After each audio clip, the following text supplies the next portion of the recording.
Once upon a time in a distant land, there lived a young orphan girl named Aku.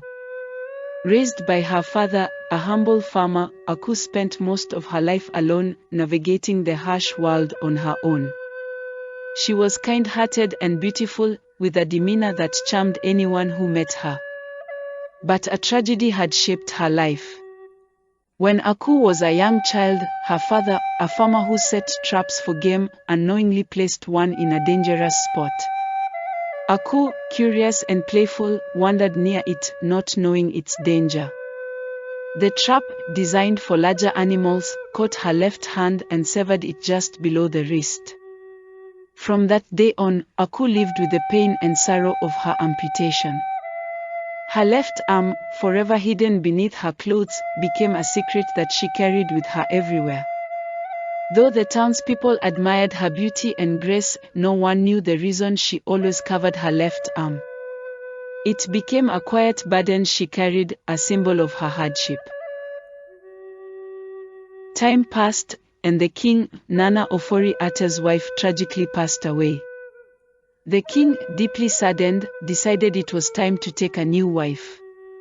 While the people of the kingdom expected him to choose from among the noble women, the king's heart turned toward Aku. He saw her kindness and beauty which had radiated through the whole kingdom and knew that she would make a great queen. Despite the whispers and gossip from the court, the king declared his intentions to marry Aku.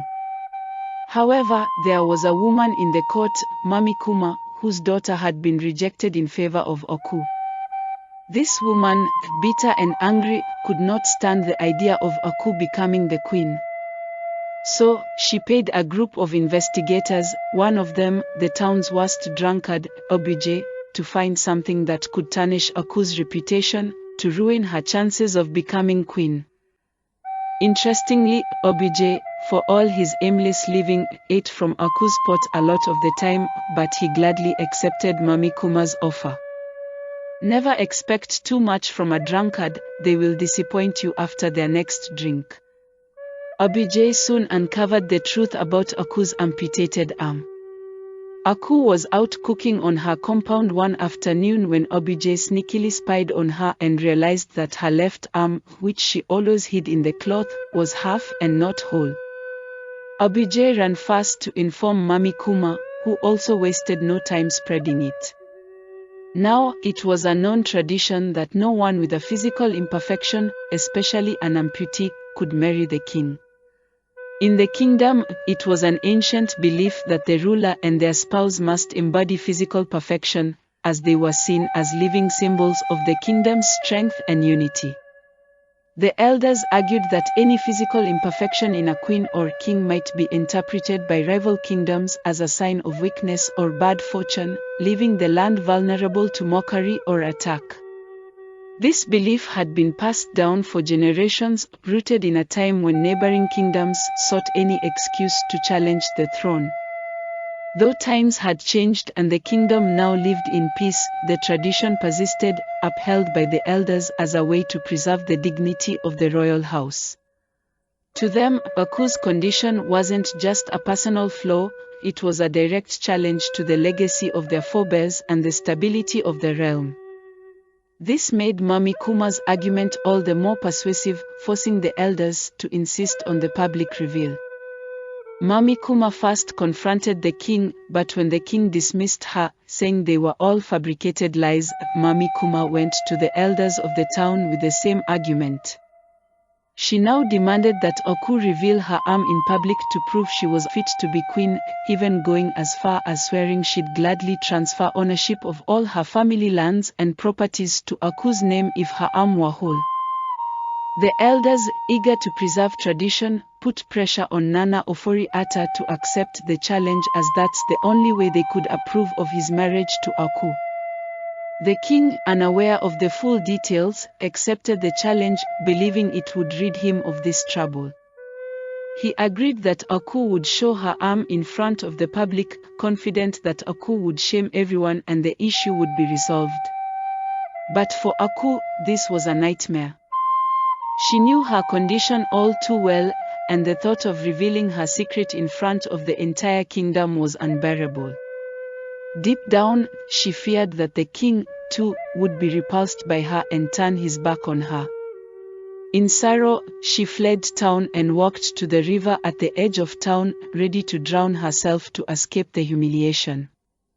As Aku approached the river, tears streaming down her face, a presence appeared before her. From the water emerged a goddess, radiant and full of grace. She had been watching Aku's struggles and had seen the pain she had endured.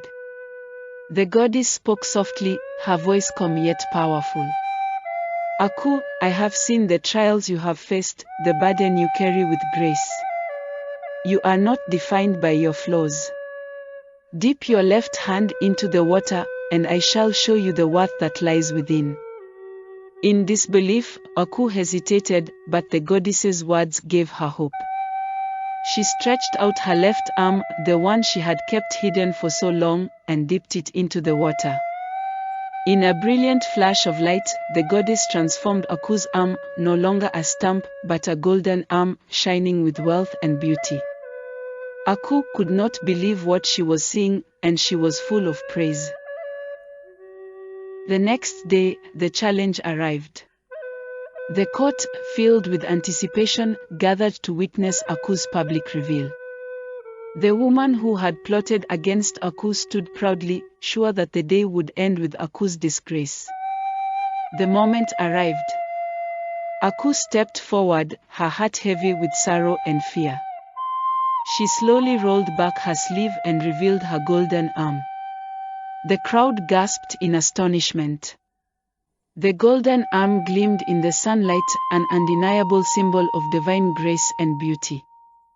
The king, his face lighting up with joy and relief, declared, "From this day on, you will be known as Akusika, meaning golden wealth, for you are truly a treasure. Your worth is beyond measure."